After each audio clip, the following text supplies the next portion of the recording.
Hello, this is JP, and today we're going to take a look at the latest collaboration from Kiwi Ears and HBB, the Punch. Now, just as a disclaimer, I didn't have any involvement in the tuning or the development of the Punch. So what you're getting today is just my honest opinion from listening to the Punch. So let's get started. So we got a very generic looking Kiwi packaging. Here are the IMs. So it looks like these are the typical Kiwi or The Audio IEM shells, resin printed with the metal nozzles. And we got two ventilation holes on the top. The shells look nice. The face plate also looks nice.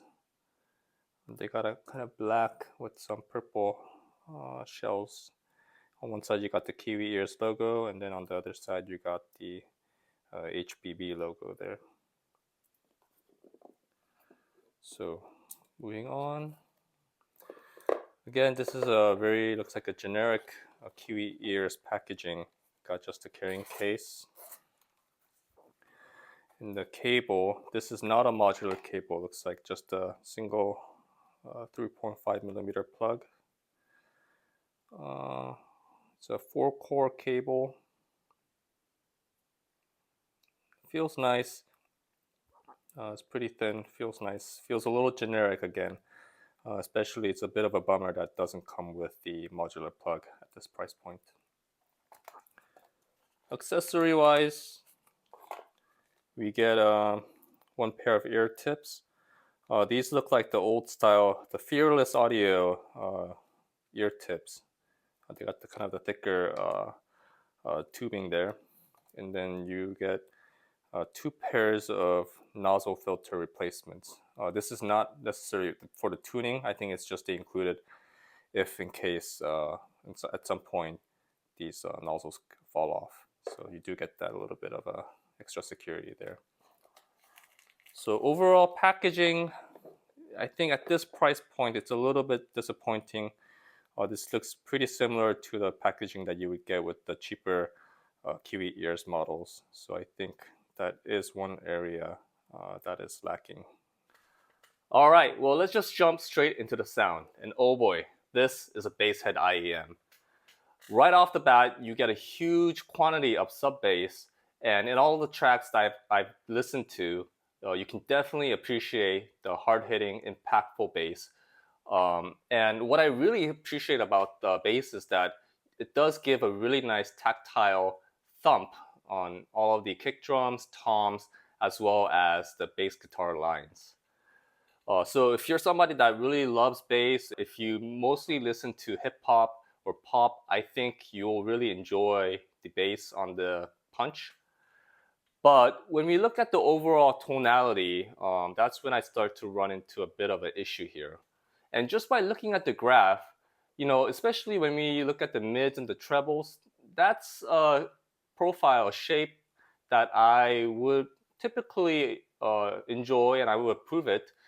However, because of this huge quantity of the sub bass you get on the Punch, it does skew everything off a little bit. And what I mean is, in all of the tracks that I've listened to with male and female vocals, like Bruno Mars, Sabrina Carpenter, or even Eric Clapton, their voices, especially in the lower registers, felt a little bit thick and congested because of that bass.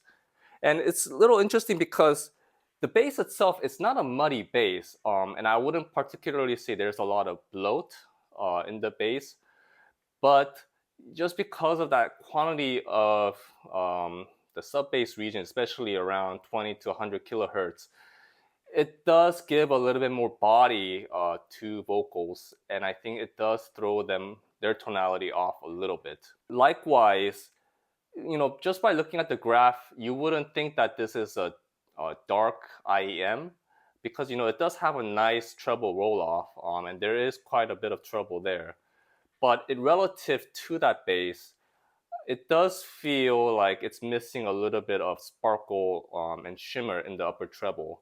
Especially you pick this up when you start to think about the air and the sound stage, because it's missing that upper treble air relative to the overall tuning profile, I think it does make the soundstage a little bit smaller. It does feel more like a studio setting rather than like a stage or a concert hall. So it does have a smaller soundstage. I think imaging also feels a little bit two-dimensional. There isn't that much layering between the instruments and the vocals. So I do think these are some of the downfalls of this tuning profile.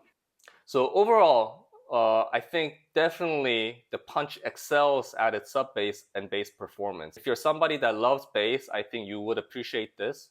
However, in my opinion, I think the Punch sacrifices a little bit more of a natural tonality and detail in exchange for that amount of sub bass.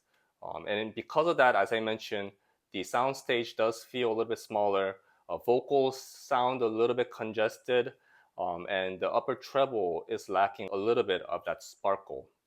So considering these things, I'm not sure if I would recommend the Punch to everyone. I think the Punch would be great if you mostly listen to hip hop and you appreciate that bass.